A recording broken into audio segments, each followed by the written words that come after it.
Chers amis, notre série se poursuit la semaine prochaine en examinant des efforts pratiques que chacun d'entre nous on peut entreprendre pour s'assurer d'une réussite. Paul Régimbald cherche à nous expliquer ses idées sur le complot universel, la conspiration mondiale des Illuminati qui cherche à prendre le contrôle mondial par l'économie afin d'établir un gouvernement mondial.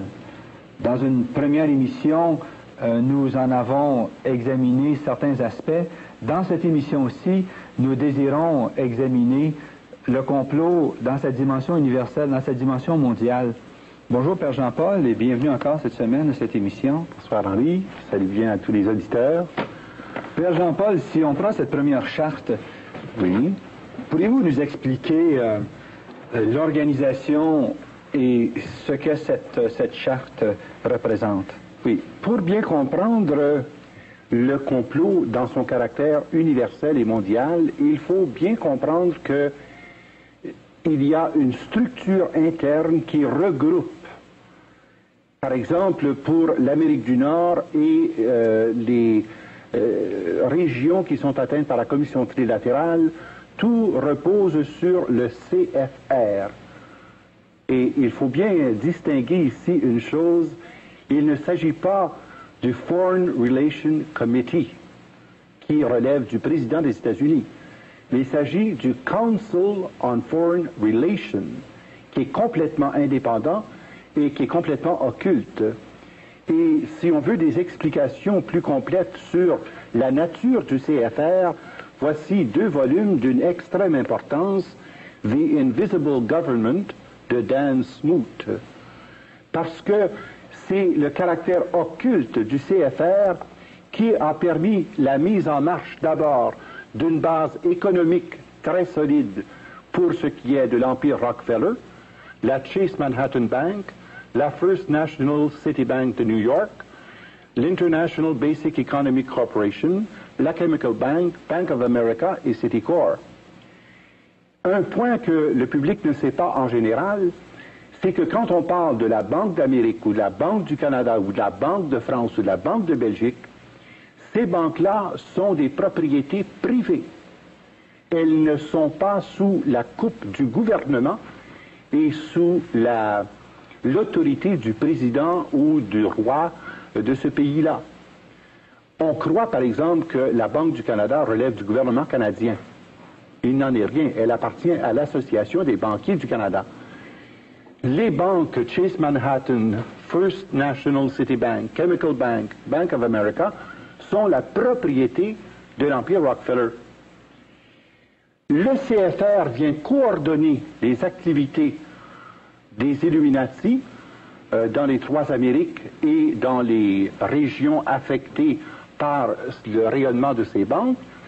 Et d'autre part, a servi pour exercer son pouvoir sur les taux d'intérêt et sur la masse monétaire par le Federal Reserve Bank. Là encore, le Federal Reserve Bank n'est pas sous la juridiction du président des États-Unis. La Federal Reserve Bank est sous la responsabilité et la gérance du CFR. C'est donc dire que ce sont les banquiers qui établissent les lois qui gouvernent les banques aux États-Unis. Et finalement, ils sont tellement puissants qu'ils peuvent eux-mêmes nommer les présidents grâce aux campagnes électorales qu'ils subventionnent. Vous savez par exemple que le président Taft était absolument opposé à la création de la Federal Reserve Bank en 1911. Alors, le CFR a fait débarquer Taft et l'a fait remplacer par le président, son nom m'échappe là, qui ensuite a corroboré et approuvé l'établissement et le rayonnement de la Federal Reserve Bank. Plus tard, lorsqu'il s'est agi de pouvoir établir un contrôle international, on a fondé l'International Monetary Fund. Alors, tout ceci, ce sont des institutions américaines. Soudainement, oui. Ici, c'est une institution internationale. Oui, mais sous l'égide des Illuminati. Et ensuite, on a créé une banque des ententes internationales pour permettre des prêts entre nations. Et finalement, pour coiffer le tout, le World Bank, qui, au moment de cette étude, était sous McNamara. Or, vous avez ce schéma qui se répète pour le rôle des Illuminati en France et dans les pays francophones. Et à ce moment-là, ça prend un autre nom, ça s'appelle la synarchie.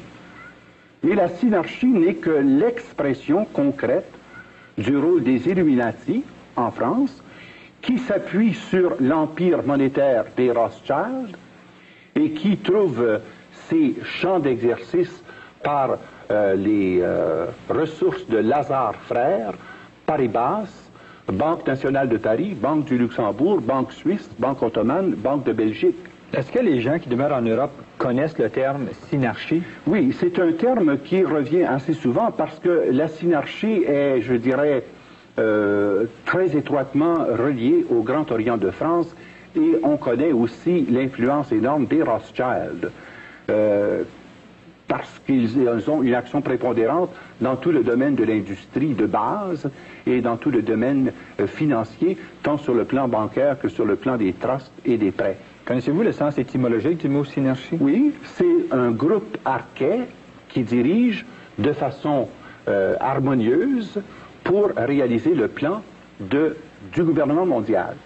Mais on ne peut pas penser à un gouvernement mondial tant qu'on n'a pas établi solidement le contrôle économique de la base et qu'on n'ait pas établi une relation verticale avec le moyen universel qui va permettre l'établissement du gouvernement mondial. Donc, ce qu'il fallait faire, c'est la Banque mondiale.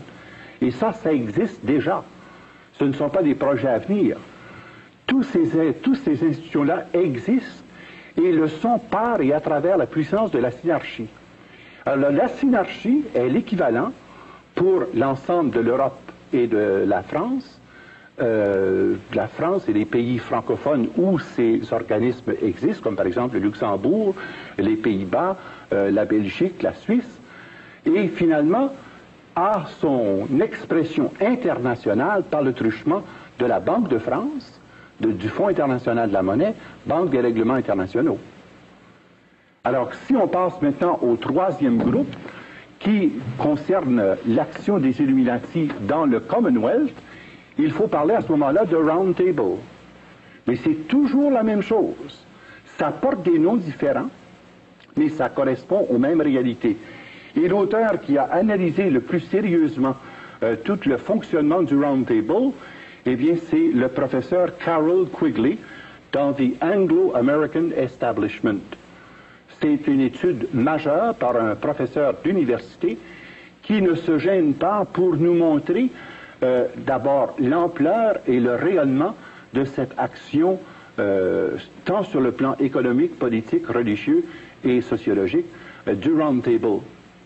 Et c'est ça qui porte à confusion quand on fait cette étude-là, parce que ça ne porte pas le même nom partout, mais ça couvre la même réalité.